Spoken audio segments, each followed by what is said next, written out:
get into what happens to the human being, what happens to this child, to the young teen, as a result from a very weak emotional immune system, I just want to give you a better perspective, a better picture of what's actually going on besides the emotional torture.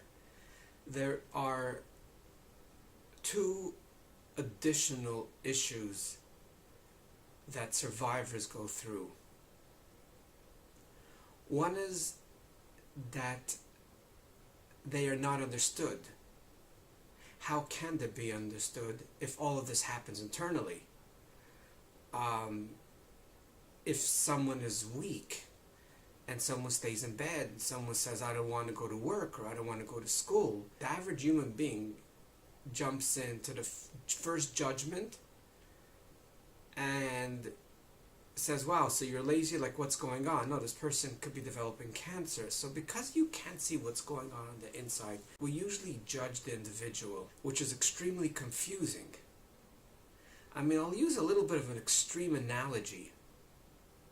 Could you imagine in 1946, two teenagers show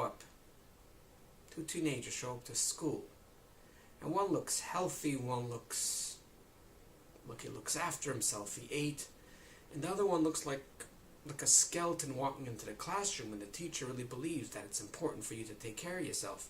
And somehow he was oblivious to the war.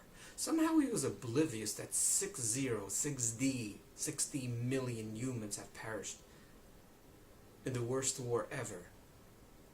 Now it's 6 million Jews, but in total, international countries that were involved within this conflict was about 60 million human beings.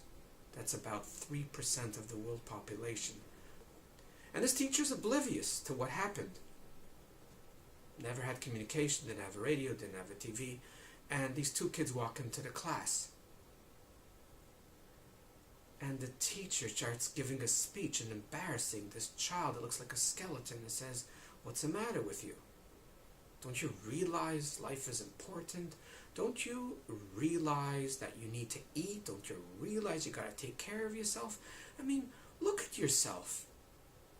It looks like you don't care about yourself. It just goes on and on and on. I know most of you are listening to this are cringing right now. How could a human being do this? But it happens every day. What happens every day?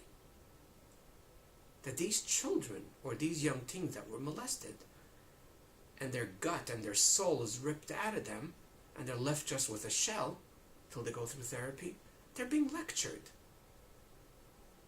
And again, I'm not blaming anyone, but the reality is they are being lectured.